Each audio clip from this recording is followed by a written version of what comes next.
व्यापारी नेता सुरेश जलालपुरिया के अनुसार भारत सरकार की नीतियों के कारण किसानों को सभी फसलों का उचित मूल्य मिल रहा है। जलालपुरिया ने बताया कि अलवर मंडी में सरसों के भाव 6500 प्रति क्विंटल और कपास के दाम 8000 रुपए क्विंटल बने हुए हैं।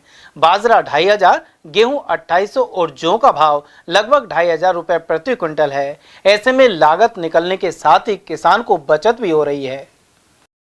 सर, मंडी में लगातार किसान पहुंच रहे हैं, अपनी फसल को मंडी में ला रहे हैं। हालांकि सरकारी खरीद नहीं शुरू हुई है, फिर भी मंडी में क्या भाव किसान को मिल रहे हैं? किसानों की जो फसल है, आप मंडी के बड़े व्यापारी क्या कहना चाहते हैं? अलवर कृषि उपज मंडी में वर्तमान में हमारे यहाँ सरसों, कपास, गेहूँ, बाजरा मुख्य रूप से आ रहे हैं और मैं समझता हूँ कि किसानों को केंद्र सरकार की चलती हुई नीतियों पर बहुत अच्छे उसका उपज का पैसा मिल रहा है। जैसे मैं बात करूं, गेहूँ वर्तमान में हमारे यहाँ 2800 रुपये बिक रहा है, जो किसान का किसी समय में 2200-2300 बिकता था।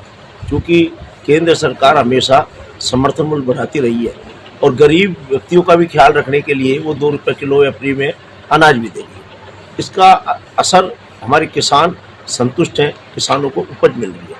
इसी तरह जौ के भाव अपन बात करें, जौ के भाव 2500 रुपये कुंटल के हैं, वो मैं समझता हूँ बहुत उचित है। सरसों भी वर्तमान में हमारे यहाँ 6400 रुपये प्रति कुंटल 42 तेल के भाव हैं, जो किसान को बहुत अच्छे पैसे उसमें मिल रहे हैं। कपास वर्तमान में 8000 रुपये के भाव हैं, वो केंद्र सरकार की नीतियों के कारण ही अच्छे उसमें के भी पैसे मिल रहे हैं। सभी उपजों के भाव मैं समझता हूँ कि किसान हित में है और किसान हित में ये केंद्र सरकार काम जो कर रही है, उससे मैं समझता हूँ कि भारत कृषि जिंसों में आत्मनिर्भर होगा, ये मेरा मानना है। सर, इस समय किसान बड़े स्तर पर बाजरा ला रहा था पिछले महीने से, तो बाजरे का क्या भाव है और कैसी क्वालिटी, क्या कहना? किसी समय में बाजरा किसान का 1400-1500-1600 रुपये बिकता था। जैसे ही मोदी सरकार ने 6 साल पहले जब इसका समर्थन मूल्य 2100 और 2200 रुपये किया, तो सभी लोग अचंभित थे। उन्होंने मोटे अनाज पर जोर दिया। वर्तमान में बाजरे का समर्थन मूल्य 2600 रुपया है, इसलिए मंडियों में वर्तमान में 2400 से लेकर 2600 रुपये तक के बाजरे के भाव मिल रहे हैं, जो पिछले वर्ष की तुलना में 300 से 400 रुपया प्रति कुंटल अधिक है।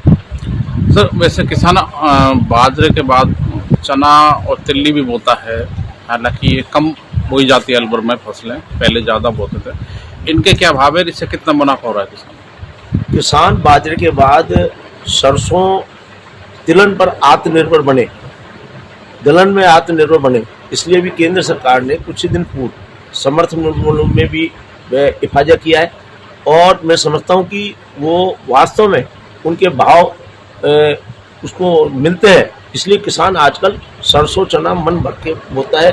गेहूँ भी बोता है तो गेहूँ के मूल्य भी उससे पूरे मिलते हैं। किसी समय में कृषि जिंसों का जब पैसा पूरा नहीं मिलता था, किसान कर्ज में डूबा रहता था। वर्तमान में मैं समझता हूँ कि अगर कोई मेहनती किसान है तो उसको उपज के पूरे पैसे मिल रहे हैं। तो किसान मतलब कि एक तरह से कर्ज से बाहर है और किसान कमा सकता है, या किसान अपने परिवार को पला सकता है इन भावों में किसान की लागत निकलती है।